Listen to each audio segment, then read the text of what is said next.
มือกองได้จะเป็นใส่มือกองนำได้คือเนาะยังบ่เห็นแบบเบิด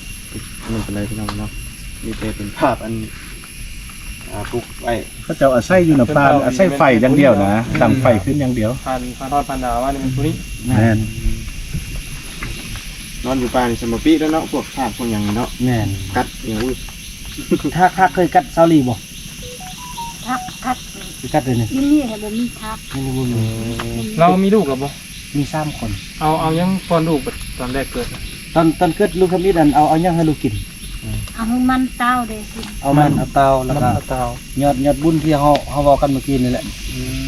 ให้กินลูกก็มึงยังบ่ครบบ่หยังคือว่าบ่เป็นหยังเนาะบ่ได้มีหยังคุมบ่ลูกเสื้อผ้านะแค่บัดลูกเฮาอยู่มักดีๆนึงมันเจ็บจะป่วยบัดนี้อยู่ในป่าอยู่ได้ยามเป็นไข้เป็นนาวเด้ซะเพิ่นเทสได้ไข่ดาวก็อยู่นอนขนาดนั้นนอนน่ะใช่จะซ้ำดีนะดีอัตโนมัติเองแหละไม่ว่าให้มันเช่าเองเนาะแม่นคันบ่เช้าแล้วมันไปเลยเช้าแล้วก็ตายหลายคนไหนที่เขาเจ้าเชื่อชีวิตมันเนาะ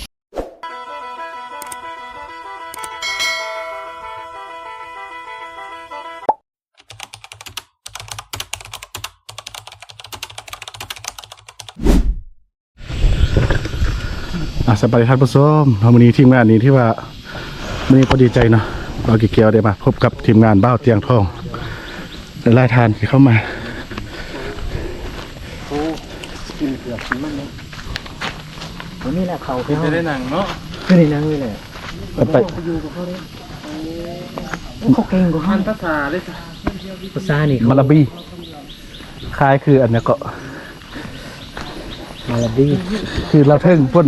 ดีแล้วกับเราเขาได้ยินเนาะได้เขาเล่าเขาก็ห้าก็เบาที่ว่าได้เป็นบางคำที่ว่านะเนาะเดี๋ยวนี้ได้ไล่หรอตะกี้แทบบ่ค่อยได้ปะได้อันนี้เป็นหุบแรกเลยหุบทำอิททีไปเจอพระเจ้าอันนี้แม่นบ่ที่เป็นนางอยู่นี่แม่นเหรอวะนี่ผู้นี้นี่กำผ่านต้องมาเถอะเนี่ยกับผู้นี้นี่อยู่หนองปลาอยู่นะอันนี้เป็นผู้มันรูปเอากีนี้ตะกี้เลยแม่นอาศัยนอนในนี้แหละต้องแห้งแล้วกับนี้แล้วก็เพชรไหมอันที่เอกราชมักดูคนเดียวคนนี้คือว่าไปบุกเกี่ยวกับพระนะกับผู้นั้นนั่นกับบุญยูนไพ่สุดท้ายมาเรากันยังบุญยูนี่เราไปบ่ไหวเถ่าเจเนาะบุญมีแนวกินบุญเถื่อเป็นแห้งนะบุญเถื่อเป็นแห้งบุญทำร่างอะไรกับออกมาแม่นแหละ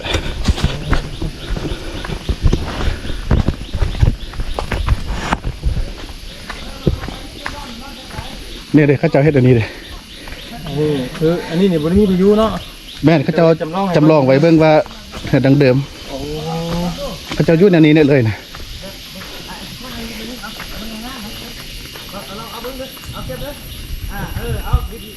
สิทำเนาะกำลังจำลองให้เบิ่งเวลาฝนตกฝนดินมากก็เปียกอยู่ที่แล้วเนาะแม่แล้วคือว่าตอนคืนข้าเจ้าจะบริโนอนเลยคณะฝนตกนะจะนั่งอยู่เอาถ้าฝนเสาเดี๋ยวกำลังเฮ็ดจำลองเขาเบิ่งจะว่าไปตรงนี้ขั้นที่เหลืองเนาะแม่ขั้นเรื่องอะไรง่ายใหญ่ประมาณจังมือจังที่เหลืองแล้วอันนั้นดูจะได้เราลืมแล้วมันได้อ้ายนะบ่อ้ายเงี้ยมันจะลืมเงินเก่านะบ่ได้จุดพื้นบ่ได้ดังพื้นเขาจะดังไฟก็เฮ้ยนอนจักเดียวนึงดังไฟข้างนี้ใช่ป่ะนอนมือแรกบ่ลองมายายนอนที่เบาะทดสอบเบิ่งทีมงานเขาคนละล่างเลยนอนตอนนี้เลยบ่นอนซ้ำนี่คนนี้อย่างได้นอนพี่น้องเนาะแล้วกันสมมติอันหน้าเล็กขนาดนี้เท่านั้นบัดเน่าชุดลูกยุ่งบุกครบบ่เอานี่เขานอนนอนประมาณนี้เนาะอยู่ไฟนี่ตัวบุ้งบุ้งไฟอยู่นี่เนาะก็ไปจุดอันนั้นชุดนี้ยุ่งบุกครบบ่เช้าดียุ่งบุคคลจังได้ขาดคำคนโต๊ะนี่นั่งบ่คนเวลาคนโต๊ะนี่นั่งอยู่บ่คนตกแห่พันเอาตกมาได้ดิชาคิดเป็นจุดยิงเลยนอนที่จะได้บัตรเนี่ยคนโต๊ะมาที่จะได้คนที่นี่แทบเป็นตกไม่ได้ช็อตอันนี้น หน้าเนี่ยบริสุทธิ์บริสุทธิ์ แต่ว่ามันต้องไหลแต่ว่ามันต้องมีแม่กาดอยู่เพิ่มมันบ่ บ่แบบนี้เลยแหละ บ่มีหยังแหละ บ่มีหยังนะ อันนี้คือว่าแบบเดิมๆนี่นะเขาจะ เดี๋ยวเป็นนอนแบบนี้เลย แหละแบบนี้เลยทุกอย่างแบบนี้แหละนะไม่กับใกล้นำต้นไม้ต้นตอกกันที่แหละไม่นะ พี่น้องเลยได้แล้วคุยกัน เลยเนาะเลยเราเขาจะเอาอันนี้ตัวเต็มเอาไปบ้านเลยบ้านเด็กบ้านบ้านปัจจุบัน โอ้อันนี้ก็ได้ว่าเอาขึ้นไปขอบเลยแต่ว่าทั้งตัวว่าแล้วถึงเมื่อบ่ เลยเพิ่นว่าสิไปที่นี่เลยเพิ่นดีใจที่จะพบกัน ไปขึ้นไปพุ่นกันจังนะเอาขึ้นไปส่งแล้วจะรถพุ่นกันก็ได้ไปแล้วฮะจังลงมาก็ได้ดูเป็น ฟอร์จูเนอร์บ่ เราก็จะจับเขาจะเนื้ออย่างเขาได้มีที่เราเลยมาผ่านได้ขอยังไม่ได้มีนะ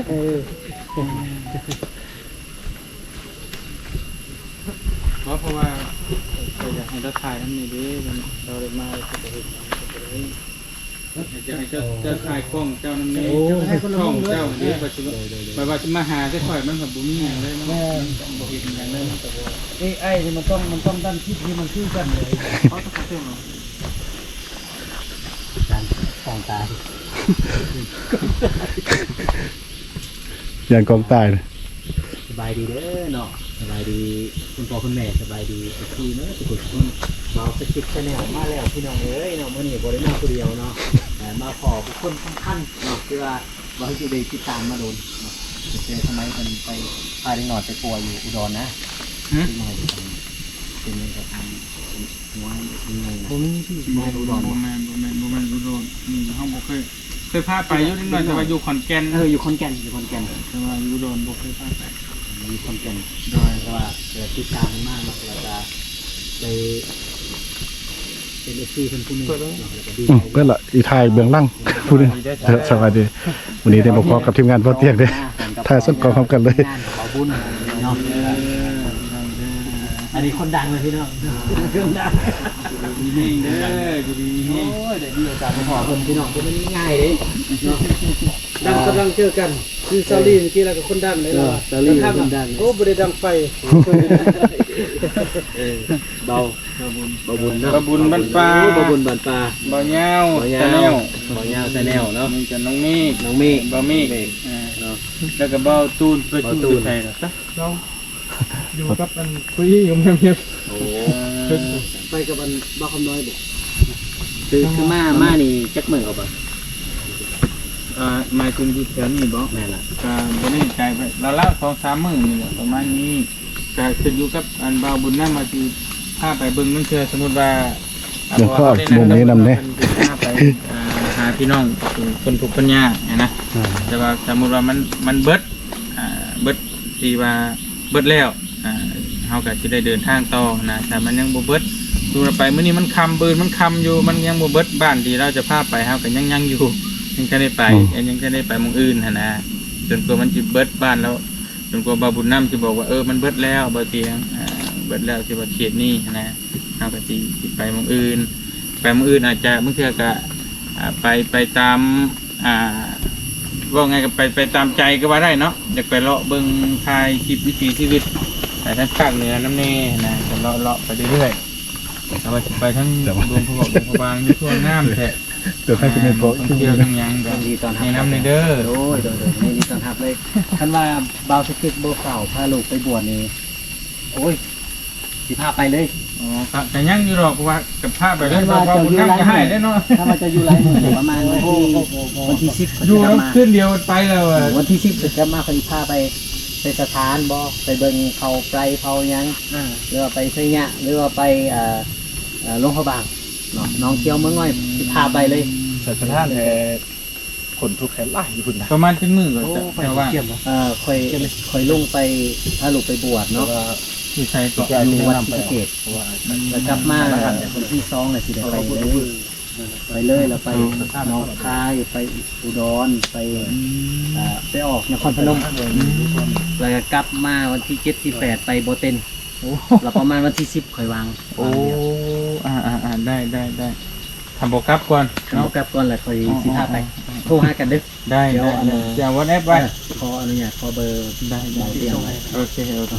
เพราะว่าให้มาได้ติดต่อหากันก็โอ้เป็นโอกาสดีเลยพี่น้องเพิ่นเฮ็ดแท้ทำจริงเนาะคือเบาสักดิ์สิทธิ์ได้ติดตามเพิ่นเฮ็ดแท้ทำจริงคือว่าเพิ่นสิทานหลายๆอย่างเนาะผ่านอันนี้ขออนุญาตเนาะ ได้ได้ เจอดราม่าครั้งใหญ่เนาะก็ได้จะเป็นกำลังใจเพิ่นเลยได้ที่สุดน่ะเล็กก็ต้องเป็นเล็กทางก็ต้องเป็นทางพี่น้องเนาะเพิ่นก็พาวิกฤตมาได้แล้วคือว่าเพิ่นเฮ็ดแท้ทำจริงเลย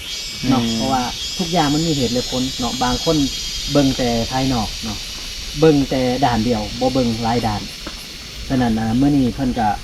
สามารถพิสูจน์ตัวเพิ่นเองแล้วก็เป็นที่ยอมรับของ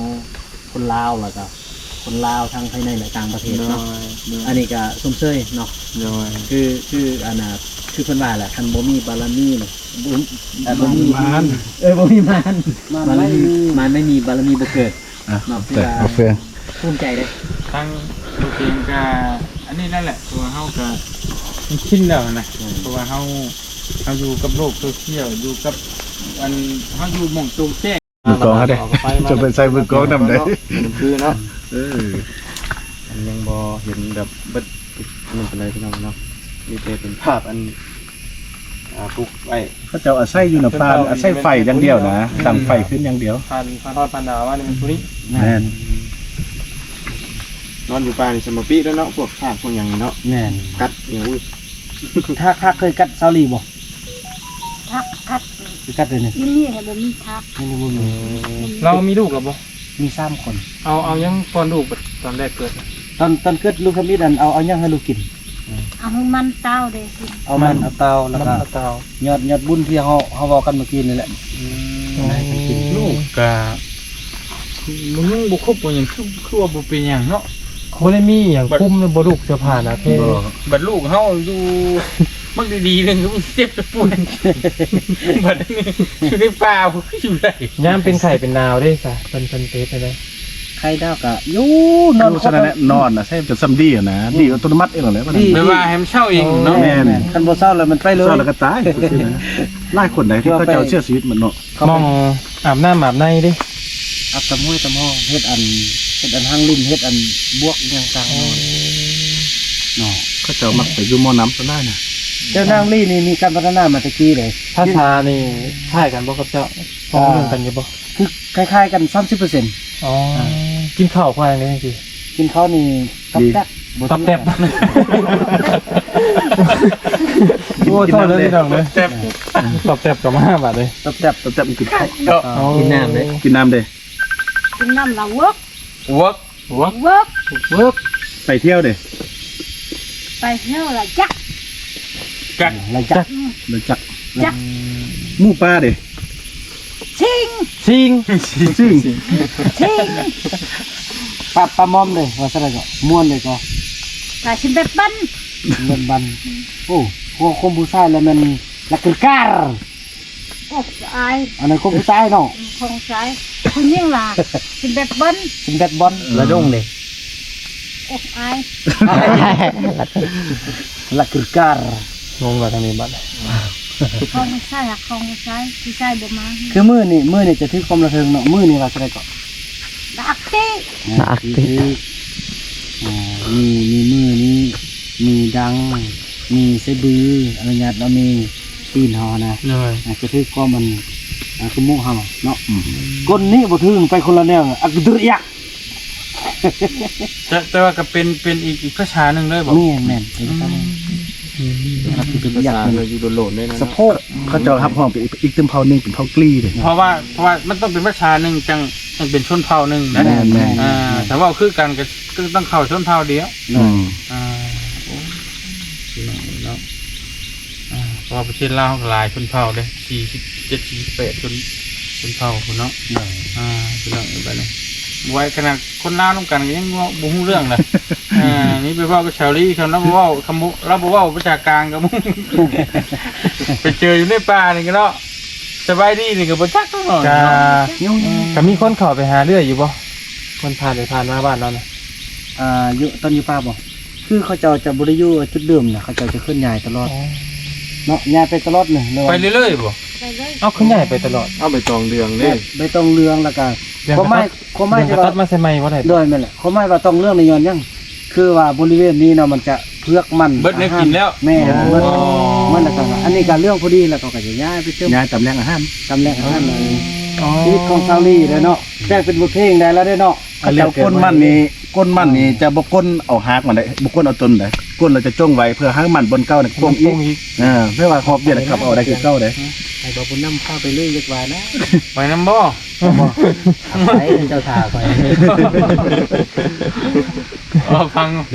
บ่ ที่ขออนุญาต โอเคได้ทำบ่ได้ได้กัน เดี๋ยวว่าคนนี้ก็ที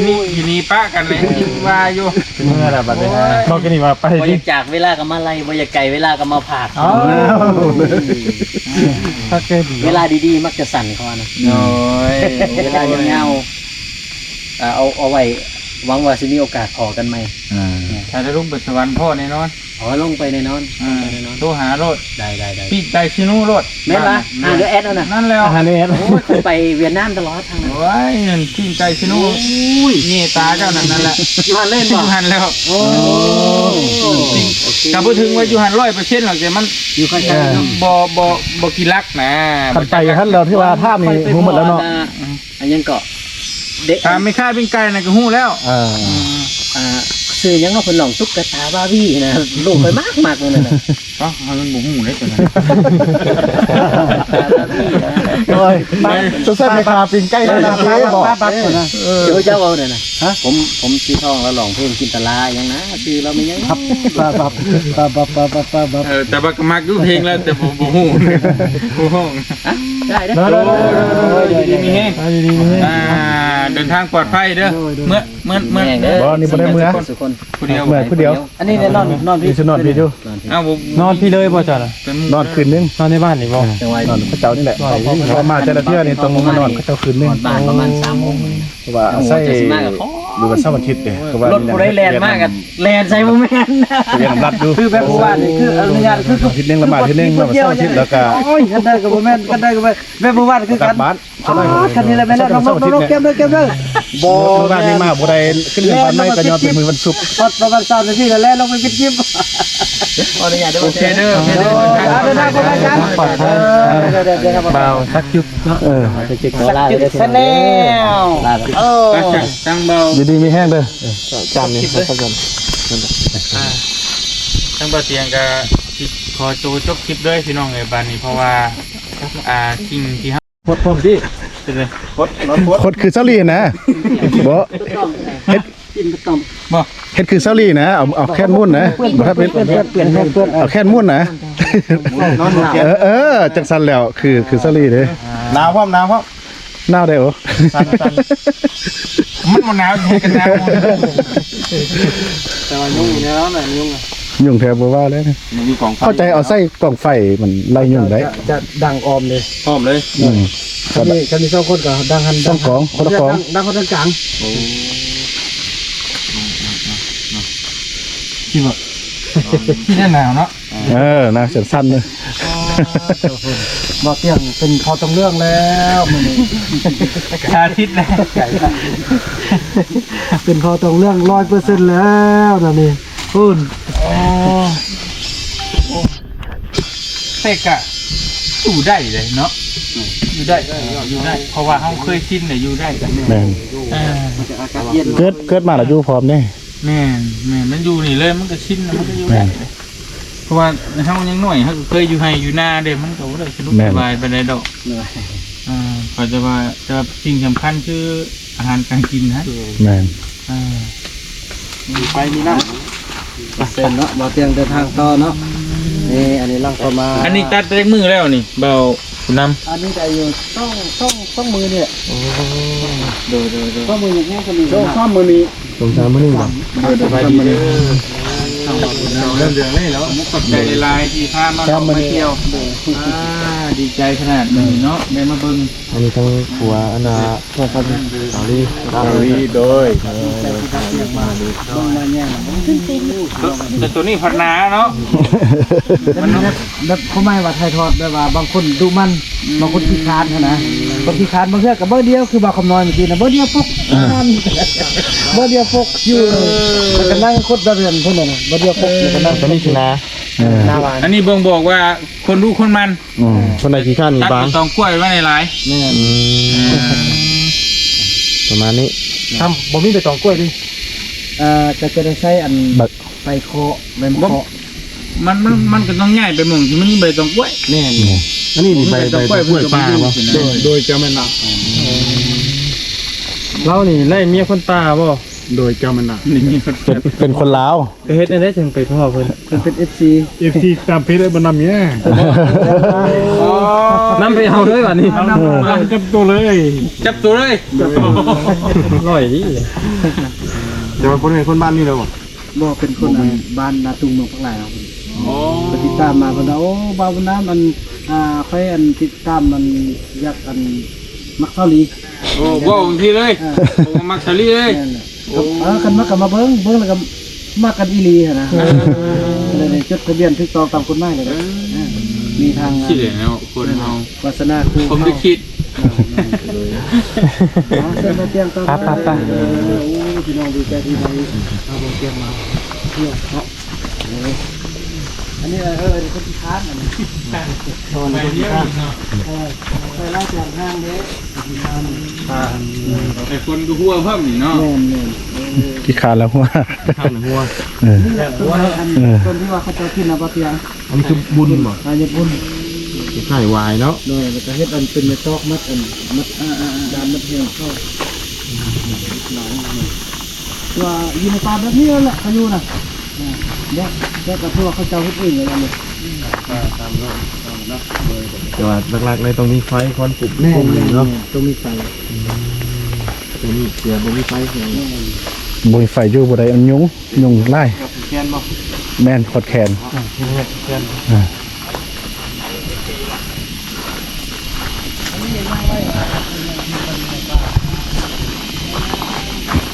การเฮ็ดออกก็เหมือนบ่ได้เนาะนี่บ่เฮ็ด เฮ็ดมีเฮ็ดบ่แน่ใจคือกัน น่าจะบ่มีเนาะ มาดีเด้อ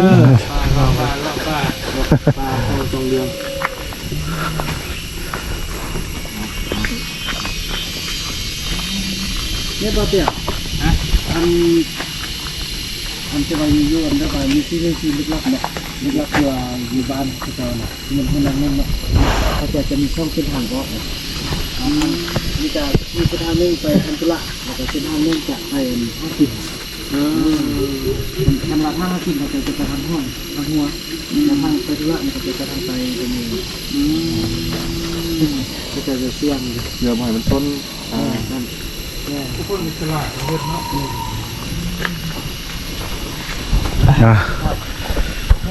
สวัสดีทุกคนมีแค่เบ้าเบ้ายาวเนาะ มาดีเด้อพี่น้องเนาะ ดีใจได้มาพอเบ้ายาวเลยเป็น FC มาแต่ดนเนาะทีมงานมาเตรียมพร้อมเพิ่นเฮาก็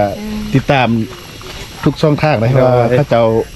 เป็นทีมงานใช้บุญทางภาคใต้เนาะเฮาก็ดีใจเนาะที่ได้มาเจอกัน 10กว่าคนเนาะ เออ เขาเป็นเอาเพิ่งเลยเขาเป็นเอาเพิ่ง เนี่ย นี่ล่ะหาขึ้นน้ำใหม่ๆนี่ เนี่ยข้างเพิ่น หางเพิ่งบ่ เป็นเอาเพิ่ง ขึ้นเอาเพิ่น เขาจะขึ้นเอาเพิ่ง ซอยดีเนาะ ให้ขึ้นเขาจะ อืม เขาจะขึ้นตั้งนี้เลย อันนี้ขึ้นดีด้วยสาธิตบ่ ขึ้นดีขึ้นดีตัวนี้โอเครถตัว อัน นี้ นี้หางตึงกันเนี่ย ห้ากี้นะฮะเดี๋ยวนี้นะ5กี้เลย ไปเดี๋ยวเฮา 5กี้เลยคนขี้เลย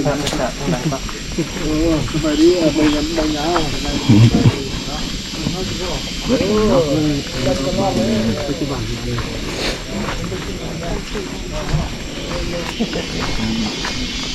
หางหลายมือหรือว่าจะทาง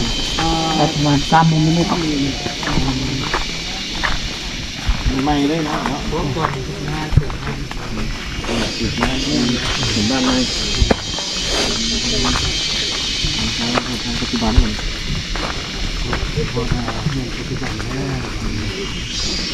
ครับนี่ก็บ่บ่กดท่ากันเลยเนาะลงเนาะ ต้องบ่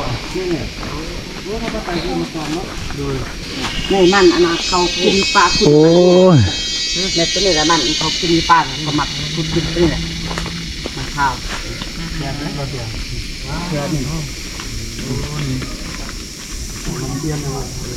บัดนี้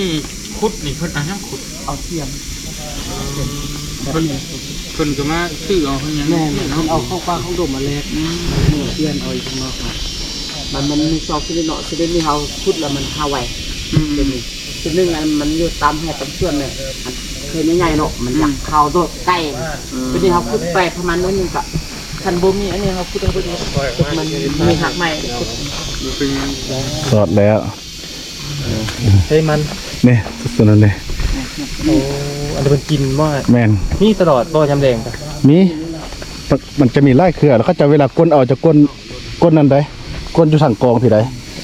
แล้วก็ขุดเอายกพื้นมาทั้งเอาตัวปลายทั้งเรื่องนั้นกระปะมันตรงเอาอีก ที่ว่าก้นทรงไปห้านว่ามันอาย คำแม่นเฮาเนี่ยมันก็ก้นอ้อมหมดเนาะเฮาไปถือก้นน่ะเข้าแถวหูจังหวะว่ามันสิไปทางได้ได โอ้ ถ้าว่าก้นไปนี่ท่ออาจจะมันคืบนึงนี่หูเลยเดี๋ยวไปใส่หัวมันเลย สมมติอันนี้มันปลูกมันเนี่ยสิก้นมารัดก้นพี่ได้ เขาก้นรัดเด้ ก้นรัด โอ้ พี่ เขาบ่พูดผิดดิ บ่คือแม่นเฮาแถวต้องเป็นก้นลงตามเครื่องลงเนาะ รัด แต่อันนี้เนี่ย เอา ก้น เป็นลุ่มเนาะเอาลุ่มลงแล้ว เออ เครื่องนี้มันตาแว่บรรณามันปง ปงอีก อยู่ความดีเป็นชำนาญ เออ หลายอันหลายท่าหลายอยู่หลายท่าหลายปีเนาะ อืม อันนี้คือเป็นบ้านหรือเป็นเฮ็ดให้ มาอยู่ไหม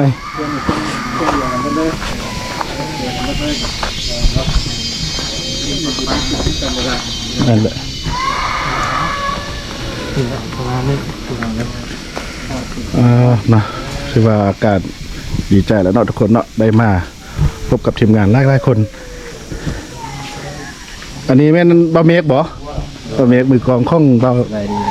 มาถึงทองนะจับมือทีมเพิ่นนึงเป็นทางการใช้ทางนักกองเนาะนี่ก็เฮาก็ดีใจแล้วที่ได้มาพบ ได้ยินชื่อตลอดอยู่แต่บ่ค่อยได้เห็นหน้าเนาะบ่ค่อยเอากองเนาะเป็นมือกลองเด้เอาสมเสยตลอด สมเสยเด้อเป็นมือกลองได้ทั้งมือตัดพร้อมเลยเนาะสมเสยได้มายามกันน้องทุกคนบ้ากี่แก้วก็ดีใจแล้วที่ได้มาเจอกับทีมงานทางภาคใต้ของพวกเราก็จะข้อลากันไปเพียงเท่านั้นทุกคนเนาะแล้วพบกันมาในคลิปต่อไปเนาะที่ว่าคลิปนี้ก็เป็นคลิปที่ว่าตื่นเต้นเลยที่ทุกๆคนแล้วก็บ้ากี่แก้วได้เจอบ้าวเตียงทองเนี่ยเนาะแล้วก็ทีมงานหลายๆท่าน 5-6 ท่านเนาะทุกคนอย่าลืม1 ไลค์ 1 แชร์ให้เก้าเนาะและที่สำคัญคือบ่ข้ามโฆษณาเนาะและคลิปนี้บ้าวกี่แก้วกับทุกท่านที่อยู่นี้กัจจิลาไปก่อนสบายดี